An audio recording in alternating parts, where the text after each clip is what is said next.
What if everything you thought you knew about luxury, trust, and wealth was just a well-staged illusion?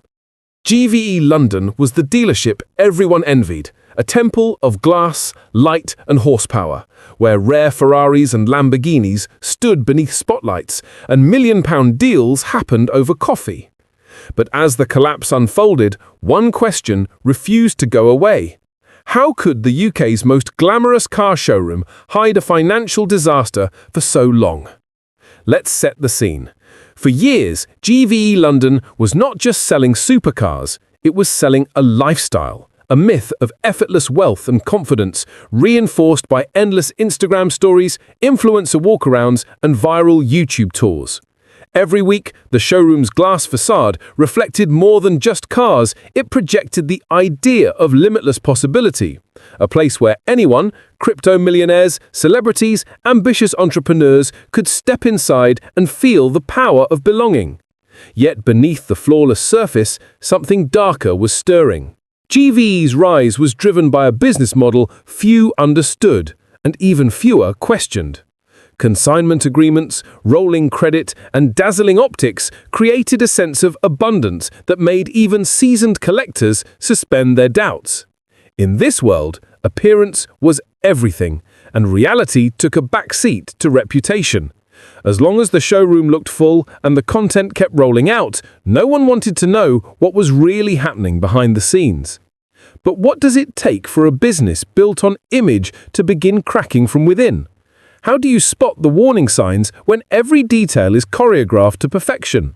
And could it all really be propped up by borrowed money, fragile trust, and financial smoke and mirrors?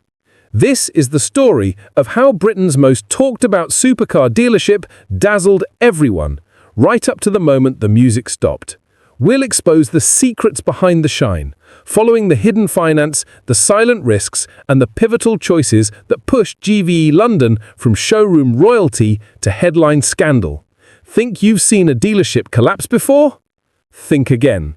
In Part 2, The Traps Are Laid, we unravel how GVE's clever use of consignments, credit, and social status set the stage for a high-speed financial crash. Don't look away, the cracks are just starting to show. Imagine standing on a glass floor, admiring the view, oblivious to the fact that with every step, tiny fractures spread beneath your feet. That's how GVE London built its empire. The business thrived on the constant flow of consignment cars, Lamborghinis, Ferraris, Porsches, all presented as if owned outright. Customers saw a showroom bursting with million-pound machinery, not realizing that GVE controlled the experience, not the assets. Here's the hook. The entire illusion relied on trust, but behind the scenes, trust was substituted for something far more fragile: credit. GVE's growth depended on short-term loans, quick cash from private lenders, and sometimes even informal arrangements to tide them over between sales. The business model wasn't about stability, it was about keeping up appearances at any cost. Each successful sale paid down last week's debt, covered today's marketing spend, and bankrolled tomorrow's spectacle. Consignment agreements made it look like GVE was sitting on a treasure trove, but most cars weren't theirs. Every car on the floor was a promise to a seller, a promise that worked as long as sales kept moving and everyone played their part.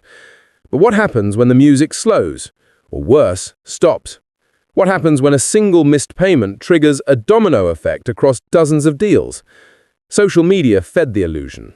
Flashy videos and influencer collaborations blurred the line between reality and ambition. Customers wanted to be part of the scene, so they rarely asked the tough questions. Deposits flowed in, sometimes before a car was even delivered to the showroom. It all seemed unstoppable, and GVE became the brand that embodied the dream of luxury car ownership. But the cracks were already spreading. Quietly, delays started to appear. Money moved slower. Owners waited longer for payment. Yet the posts continued. The show went on, and the illusion held, just barely. How long can a business survive on borrowed prestige and high-wire finance? In Part 3, we'll follow the first signs of collapse. The anxious customers, the tangled promises, and the desperate attempts to paper over the ever-widening cracks. If you thought the illusion was strong, wait until you see how quickly trust can evaporate when the truth starts leaking through. Every business built on confidence has a tipping point, the moment when reassurance fails and the questions start multiplying faster than the answers. For GVE London, that moment arrived quietly, then all at once. A few customers noticed that promised payment for their sold cars hadn't arrived. Others waited weeks for title transfers. Word spread in whispers, then on car forums and group chats. Something was wrong at GVE. Here's the real suspense. Some owners were told their money was coming next week. Others were reassured that delays were only temporary.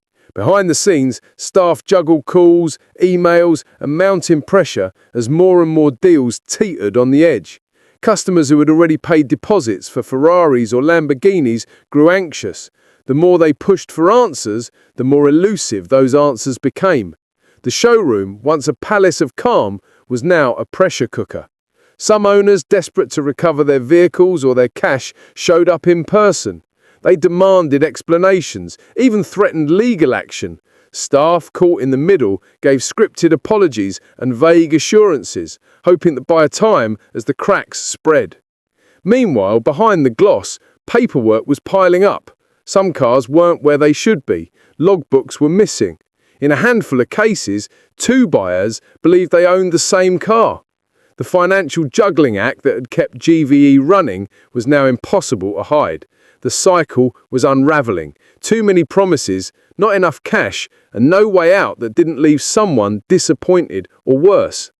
Each new delay fueled more suspicion. For the first time, customers and consigners started comparing notes, realizing that their experiences were part of a much bigger problem. What began as frustration quickly morphed into fear, then outrage. If a dealership like GVE could falter, what did it say about the wider world of luxury car sales? Want to know how quickly a reputation can collapse?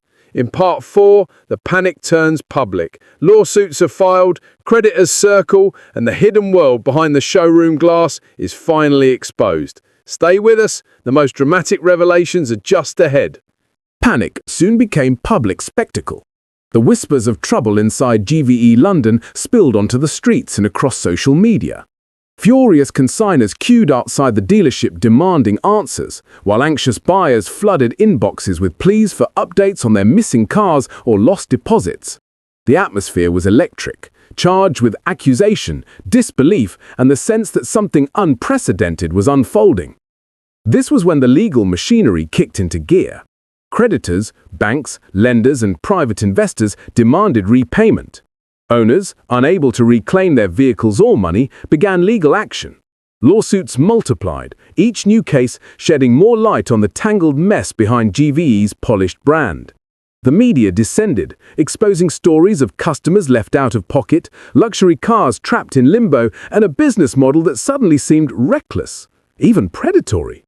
Administrators arrived, tasked with untangling the financial web. What they found shocked even seasoned insolvency experts. GVE's records were a patchwork. Some cars listed as assets weren't in the company's possession. Some logbooks were missing altogether. Others belonged to vehicles already sold on. The paperwork nightmare meant that tracing the true ownership of dozens of supercars became a legal and logistical minefield. Every headline now seemed to reveal a new layer of scandal. Celebrities caught up in the chaos, rival dealers rushing to distance themselves, and creditors picking over what remained. The once envied showroom, its spotlights now dark, became a symbol of broken trust and vanished fortunes. Yet, as the dust settled, one question dominated every conversation. Where did the money go?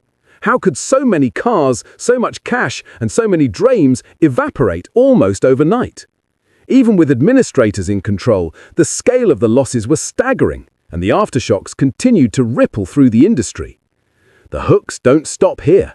In Part 5, we dive into the real human fallout, the customers left stranded, the reputations destroyed, and the urgent lessons for anyone tempted by the world of luxury on credit. Don't look away. The aftermath is just as shocking as the collapse itself. In the wake of GVE London's downfall, the wreckage wasn't just financial. The collapse sent shockwaves through every layer of the supercar world.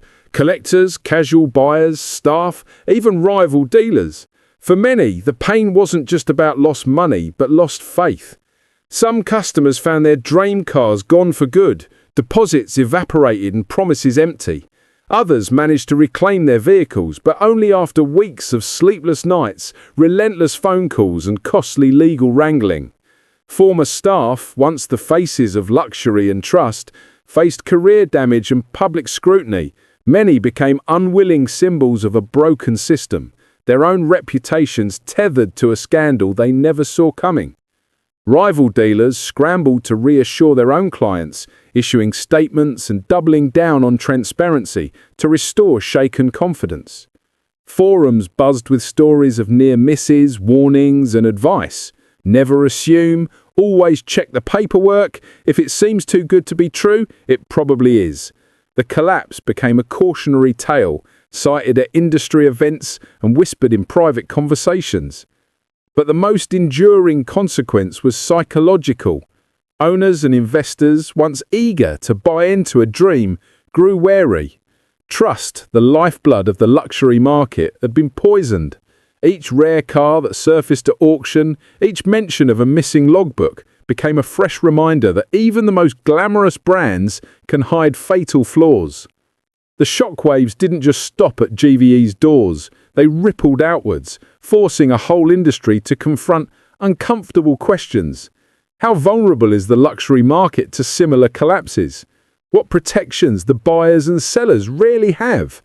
Can reputation ever be rebuilt once shattered at this scale? Still think the story's over? In part 6, we close the loop. What lessons will actually be learned? Can trust be restored?